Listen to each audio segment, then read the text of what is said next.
प्यारे बच्चों, class 4th मैं रीता मिश्रा आपकी हिंदी टीचर। बच्चों आज जो है हम आपको पढ़ाएंगे हिंदी रीडर चैप्टर 3 का अगला टॉपिक। तो बच्चों चैप्टर का क्या नाम था? ईदगाह। तो बच्चों ईदगाह जो है चैप्टर किसने लिखा है?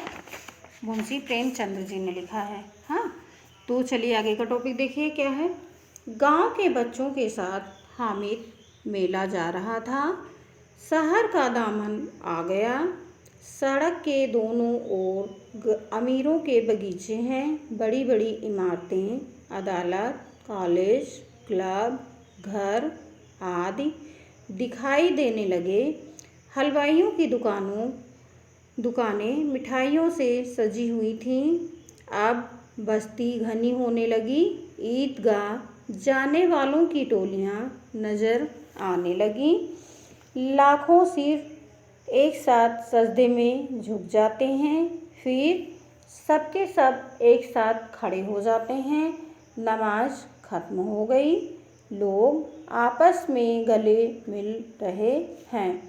अब मिठाई और खिलौनों की दुकानों पर धावा होता है।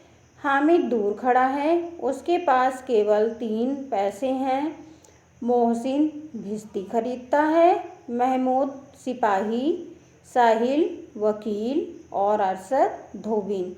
हामिद खिलौनों को ललचाई आँखों से देखता है।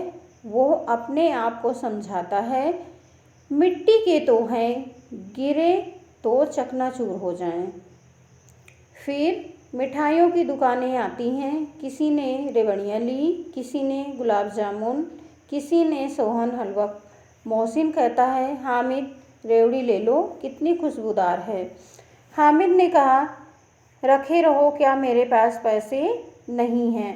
तो बच्चों गांव के बच्चों के साथ हामिद कहाँ जा रहा था? मेला देखने जा रहा था। और जो है उसके बाद क्या हुआ बच्चों?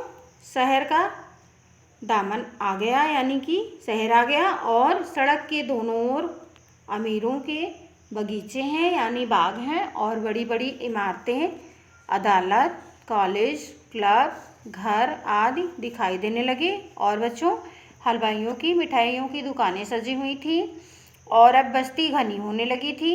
ईदगाह जाने वाले नज़र आने लगे। लाखों सिर सजदे में, यानी कि मस्जिद में लाखों लोग एक साथ क्या कर रहे थे? नमाज पढ़ रहे थे। एक साथ सबके सर झुकते थे और सबके सब एक साथ खड़े होते थे। फिर बच्चों क्या हुआ? नमाज खत्म हो गई। लोग आपस में गले मिलने लगे।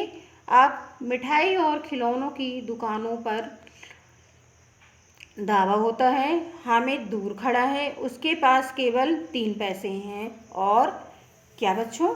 हामिद के पास कितने पैसे थे? 3 पैसे थे।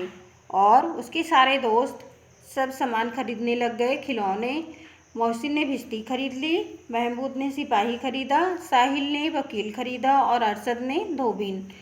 हामिद जो है खिलौनों को ललचाई आँखों से देखता है और अपने आप को समझाता है। तो बच्चों हामिद छोटा है पर कितना समझदार है। वो खिलौनों को अपनी ललचाई आँखों से देखता तो है पर अपने आप को समझाता है कि मिट्टी के तो हैं, गिरे तो चकनाचूर हो जाएं। फिर मिठाइयों की दुकानें आती हैं।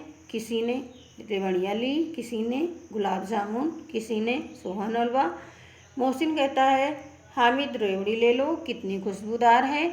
पर हामिद ने कहा, रखे रहो, मेरे पास पैसे, क्या मेरे पास पैसे नहीं हैं? हामिद अपने आप को समझाता है कि रखे रहो, क्या मेरे पास पैसे नहीं हैं। तो बच्चों अरशद बोला, 3 ही पैसे तो हैं, 3 पैसे में क्या क्या लोगे।